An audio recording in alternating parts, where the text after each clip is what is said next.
Vous êtes sur une route qui n'a qu'une seule voie.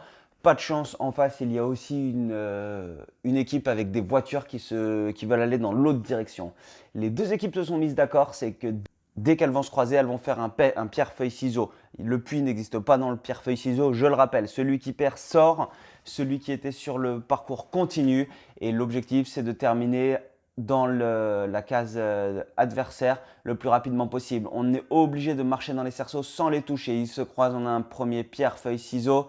Hop, il y en a un qui perd et il y en a un qui continue d'avancer. Et donc, du coup, un autre joueur repart. L'objectif, c'est de marquer le plus de points possible. Alors, pourquoi cet exercice? Cet exercice, premièrement, tout le monde joue à pierre, feuille, ciseaux. Et effectivement, s'il y a égalité, on recommence. Tout le monde joue à pierre, feuille, ciseaux. À partir du moment où les joueurs connaissent cette règle, c'est-à-dire qu'on rajoute un petit truc ludique qu'ils ont l'habitude de faire, de faire dans la cour.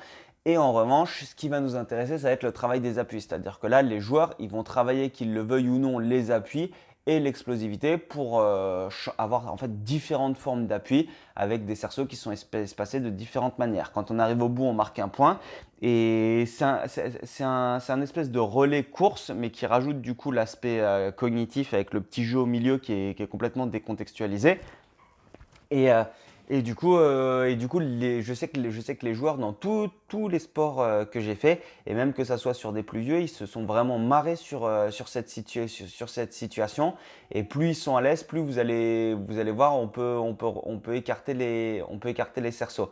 Alors en revanche, il faut qu'ils fassent attention au fait de bien rester à l'intérieur des cerceaux et à ne pas mettre des coups de pied dedans. D'accord? Je pense que cette situation, c'est possible de la faire et c'est même, je pense, intéressant de la faire en rajoutant un ballon dans les bras. D'accord? Avec un ballon dans les bras, on se rapprochera un petit peu plus forcément du geste, de l'activité rugby où on doit courir avec un ballon dans les mains.